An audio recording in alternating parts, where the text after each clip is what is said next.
I bought Bitcoin without understanding it, and it cost me, not once, every time. The panic sell, the exchange risk, the phishing link, the scam, the lost access, the altcoin chase, they all came from the same place. I didn't understand what I had bought. Not properly. I'm sat. This is I learned this the hard way. The final one. And the one I should have told you first. Let me tell you what actually happened, because the honest version of this story is not flattering, and I think that is exactly why it is worth telling. I bought Bitcoin in late 2020, not because I had researched it, not because I had read the white paper or understood the supply model or worked through the case for why it had value. I bought it because 3 people I knew had bought it, the price was going up, and I felt like I was going to miss something if I did not act. That is it. That is the entire reason. I did not know what a private key was. I did not know what a seed phrase was. I did not understand the difference between an exchange and a wallet. I had a vague sense that it was digital money and that some people thought it was going to be worth a lot more in the future. I put in an amount that felt significant to me, and I waited. For a while, everything was fine. The price went up. I checked it daily. I felt good about the decision. And because nothing had gone wrong, I assumed I had made a good decision. I had not. I had just not yet experienced the consequences of making an uninformed one. The first consequence arrived when the price crashed. I had no framework for understanding what was happening or whether I should be worried. I had no sense of historical context. I did not know that Bitcoin had crashed 80% or more multiple times and recovered. I did not know whether this crash was the same kind or different. So I did what people do when they have information they cannot interpret. I panicked, and I sold.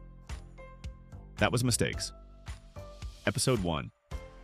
The second consequence arrived when I bought back in, still without understanding what I owned, still without a seed phrase written down, still with everything sitting on the exchange because I did not know there was an alternative, which set up the risk we talked about in Episode 2.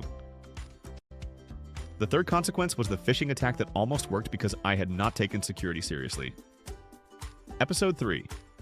The pattern held across every episode in this series. Different surface-level mistakes, same underlying cause. I was making decisions about something I did not understand, and the decisions reflected that.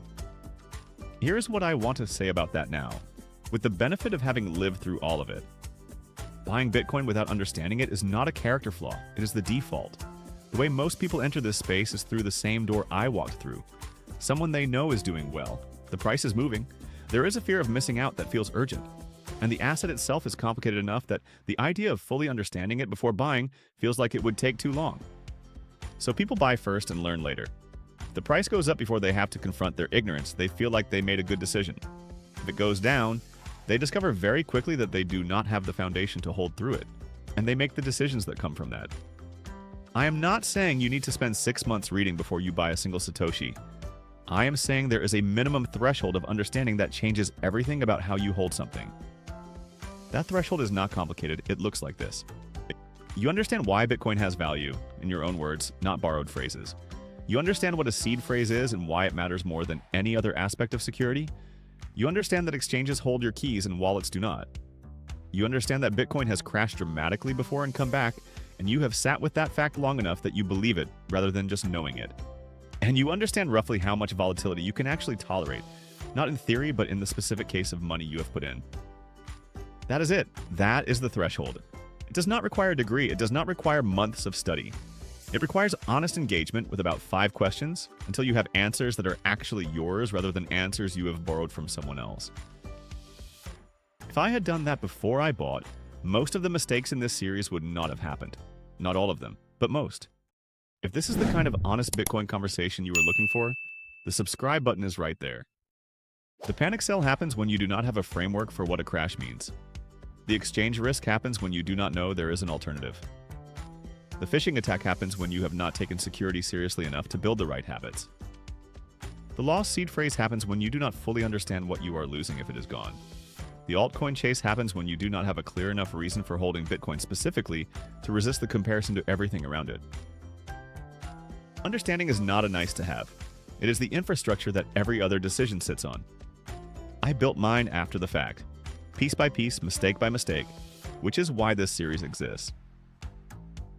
You do not have to build your understanding the way I did. You can build it deliberately from the beginning before you have skin in the game. This channel exists to make that easier. 11 episodes about what goes wrong when you skip that step, and 50 videos about what understanding actually looks like. That is what we have been doing here, and we are nowhere near finished. Let's bring it together for the last time in this series. Every mistake in this series had the same root. I bought Bitcoin without understanding what I was buying. The panic sell, the exchange risk, the phishing, the scam, the lost access, the altcoin chase. All of them were downstream of that. The minimum threshold of understanding is not high. Know why Bitcoin has value in your own words.